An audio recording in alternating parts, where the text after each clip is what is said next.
పల్నాడు జిల్లా పిడుగురాళ్ల పట్టణంలోని Montessori English medium school ఆవరణలో జాతీయ క్రీడా దినోత్సవాలు ఘనంగా నిర్వహించారు. ఈ క్రీడా ఉత్సవాల్లో పల్నాడు జిల్లాలో నుండి వివిధ పాఠశాలల నుండి విద్యార్థులు కబడ్డీ పోటీలకు హాజరయ్యారు.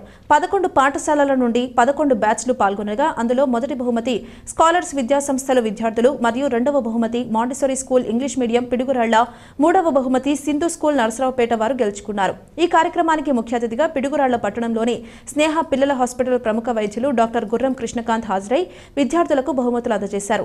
మొదటి బహుమతి 15,000 రూపాయలు, రెండవ బహుమతి 10,000 రూపాయలు, మూడవ బహుమతి 5,000 రూపాయలుగా అందజేశారు. ఈ క్రీడా కార్యక్రమాలను ఇంత ఉత్సాహంగా జరిపిన Montessori English medium school chairman భాషా, డైరెక్టర్ నిర్మలారెడ్డి గారులను పలు విద్యాసంస్థల యాజమాన్యం అభినందించారు.